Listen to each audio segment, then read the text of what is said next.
Dans cette vidéo, on va voir comment on peut surmonter le sentiment de rejet et plus exactement le rejet social. Le truc avec ce sentiment de rejet social, c'est que l'impact peut être si fort, c'est-à-dire que quand on se fait rejeter socialement, quand on a une mauvaise expérience sociale, l'impact peut être si fort sur nous que finalement, on a envie tout simplement de laisser notre vie sociale de côté, on a envie de se recroqueviller sur nous-mêmes et de ne pas avoir d'interaction avec les autres personnes. Moi, je vous donne un exemple très personnel, c'est-à-dire que j'étais vraiment très sensible à ce rejet social, et quand je voulais tout simplement,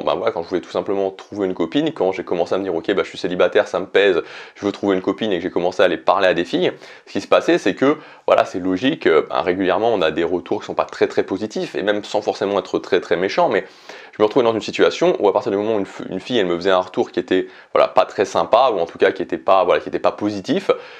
ça me mettait dans des états qui n'étaient pas possibles, quoi. Je commençais par ressentir une tristesse, et puis ensuite je commençais à me remettre en question, et puis je pouvais passer des heures à m'interroger, mais qu'est-ce que j'ai mal fait, pourquoi c'est comme ça. Bref, je rentrais dans une sorte de spirale qui en fait me conduisait juste, et peut-être que vous ressentez ça sur d'autres choses, qui me conduisait juste à ne plus vouloir avoir d'interaction sociale. Et le problème en fait, c'est que quand on a cette espèce d'hypersensibilité au rejet social,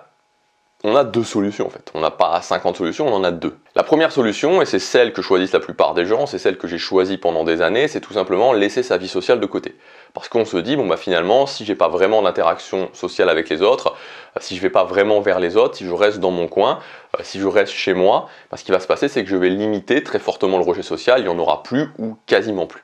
Effectivement, c'est une solution qui logiquement fonctionne et qui sur le court terme peut être confortable. La problématique, c'est que les effets sur le moyen et sur le long terme sont littéralement dévastateurs. C'est dévastateur parce que on est seul, parce qu'à un moment donné, on a forcément envie d'avoir des amis, on a forcément envie d'avoir une relation de couple, on a forcément envie tout simplement d'interagir avec les autres, on a forcément envie de saisir les opportunités, et donc il y a vraiment des effets qui peuvent être dévastateurs sur le moyen, sur le long terme. C'est pas une bonne solution, selon moi, c'est pas une bonne solution, je te juge pas si t'es dans ce cas-là, moi c'est ce que j'ai fait pendant des années, mais il faut simplement que tu t'interroges et que tu te dises, ok, si je fais ça, qu'est-ce qui va se passer dans 5 ans, qu'est-ce qui va se passer dans 10 ans dans ma vie? Et l'autre solution, c'est tout simplement d'apprendre à aller au-delà de ce rejet social. C'est-à-dire, finalement, non pas, si vous voulez, qu'on soit complètement insensibilisé au rejet social, mais le fait de baisser son niveau de sensibilité au rejet social. C'est-à-dire le fait que, quand on est du rejet social, on arrive à un moment donné où, si vous voulez, c'est quelque chose qu'on arrive à gérer. Faudrait peut-être imaginer une analogie qui pourrait, alors, je ne sais pas si c'est la meilleure analogie, mais l'analogie, par exemple, que si vous faites de la boxe, si vous commencez à faire des combats de boxe, peut-être que la première fois que vous allez vous entraîner avec un partenaire et que vous allez boxer, ça va être difficile, le lendemain vous allez avoir plein de courbatures, chaque coup va vous faire mal. Et puis au bout d'un an, au bout de 2 ans, au bout de 3 ans, vous allez apprendre à encaisser les coups, ça va plus vous faire mal, vous saurez comment vous positionner, vous saurez comment justement, tout simplement gérer ça. C'est exactement la même chose avec le rejet social. Alors j'insiste sur un point quand même, et avant de commencer vraiment sur vous donner les solutions concrètes pour gérer ce rejet social, se désensibiliser au rejet social, j'insiste sur un point qui est très important, c'est le point que s'améliorer en général dans les dynamiques sociales, baisser son niveau de sensibilité au rejet social, c'est développer des compétences. Ce n'est pas changer en tant que personne. Parce que souvent, il y a cette chose-là qui revient, cette idée que si j'améliore mes compétences sociales, si je me désensibilise au rejet social, si j'apprends à faire des conversations, si j'apprends à m'intégrer socialement, si j'apprends à augmenter ma valeur sociale, etc., je ne serai plus moi-même. Mais vous n'êtes pas votre niveau de conversation, vous n'êtes pas votre niveau de sensibilité au rejet social, c'est pas votre identité, vous n'êtes pas défini par votre niveau de conversation, vous n'êtes pas défini par votre niveau de sensibilité au rejet social. Donc ça, il faut vraiment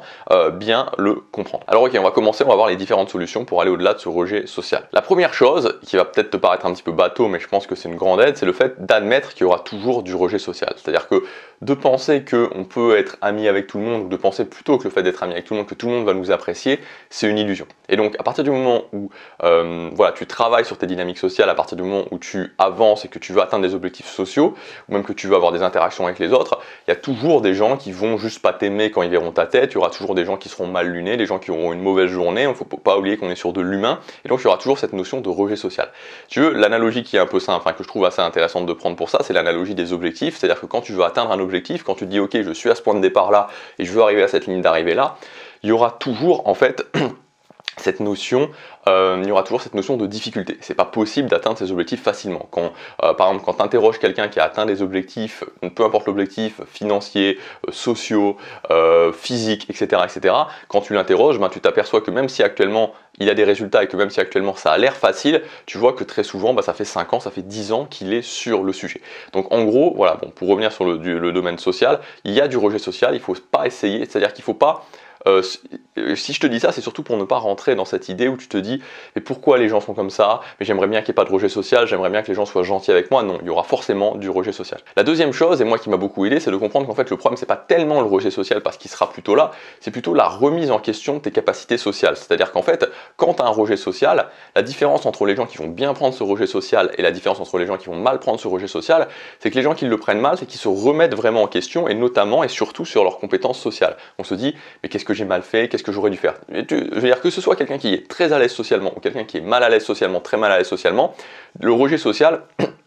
est quasiment le même. Là, le pourcentage de rejet social est quasiment le même. La seule chose, c'est que tu as une personne d'un côté qui va prendre ce rejet social et qui va se dire bah ok, ça fait partie du jeu et qui va passer à autre chose, et tu as l'autre personne, celle qui est mal à l'aise socialement, qui va se dire mais mince, mais qu'est-ce que j'ai fait, etc., etc. Tu vois, qui est rentré dans cette boucle-là. Donc en fait, l'idée, c'est de se dire ok, si je vais augmenter mes capacités sociales. Le rejet social fait partie du jeu, et pour aller au-delà de cette remise en question, je vais simplement augmenter mes capacités sociales pour gagner en confiance en moi sociale. Le troisième point, c'est de profiter de chaque rejet social pour te désensibiliser. C'est-à-dire que quand tu as un rejet social qui arrive, quand tu vas parler à quelqu'un et par exemple cette personne te dit mais pourquoi tu viens me parler, ou t'as que ça à faire de parler aux autres, tu vois, bon c'est pas extrêmement méchant dans l'idée, tu vois, mais bon ça peut arriver, c'est le genre de choses qui peuvent arriver, ou non j'ai pas le temps, ou laisse-moi j'ai pas le temps, ce genre de choses.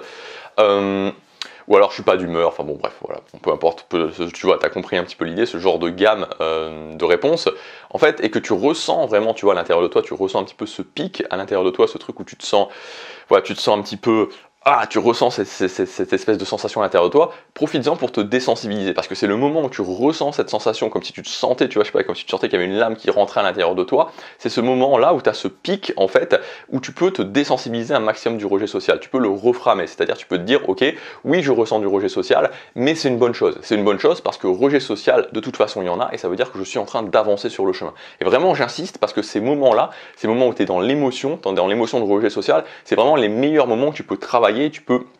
te désensibiliser un maximum sur le rejet social. Quatrième chose, c'est augmenter d'une façon générale ton estime de toi. La confiance en soi, c'est vraiment, le fait d'augmenter sa confiance en soi, c'est vraiment la pure répétition. C'est-à-dire que si aujourd'hui je te prends avec moi et que tous les jours, pendant 1000 jours, on va aller parler à des gens dans des cafés, c'est-à-dire que tous les jours, je te prends avec moi que tous les jours, pendant 1000 jours, tu vas parler à 10 personnes dans un café, donc 10 personnes tous les jours pendant 1000 jours, à la fin des 1000 jours, tu seras extrêmement confiant en toi sur le fait d'aller parler à des gens dans un café. Voilà, parce que la confiance en soi n'est que de la pure répétition. Tu fais n'importe quoi et tu le répètes à l'infini, tu vas être à l'aise sur le fait, tu vas avoir une grande confiance en toi qui va venir sur le fait, sur cette situation particulière en tout cas. Et à côté de ça, tu as l'estime de toi. Et l'estime de toi, c'est plus la valeur que tu te donnes, c'est plus comment tu t'apprécies. Donc l'idée, c'est aussi, pour mieux gérer ce rejet social, de commencer à augmenter son estime de soi, et donc de dire comment je pourrais mieux m'apprécier. Tu vois, tu as plein de choses à faire, tu peux améliorer ton physique, tu peux aussi essayer de faire un petit peu, moi, ce que j'appelle tomber le rideau, tomber un petit peu le voile qu'il peut y avoir sur la façon en fait dont on se perçoit. Pour te donner un exemple très concret, tu vois, j'ai fait des vidéos avec Gio qui est coréenne, il y en a pas mal qui ont été publiées sur ma chaîne, et donc tu vois, je me souviens que la première vidéo que je lui ai envoyée, enfin je lui ai dit ok, aujourd'hui c'est la première vidéo qui est sortie, elle m'a dit ah mince, j'ai du mal à me regarder, voilà, j'ai du mal à me regarder, et en fait c'est vraiment ça, cette notion où on se perçoit toujours d'une façon différente de ce qu'on est. Donc en fait j'aime beaucoup cette idée de se filmer en vidéo, de prendre des photos de soi, etc., parce que ça permet justement de commencer déjà par voir comment on est, de voir qui on est, ensuite de s'améliorer, d'apprendre à s'apprécier. Ensuite, le cinquième point, c'est de comprendre que les dynamiques sociales, c'est un marché comme les autres, tu vois. Et c'est ce que je te disais un petit peu au début de vidéo, quand je te disais que dans les dynamiques sociales, en général, ce qui se passe, c'est qu'on a vraiment cette tendance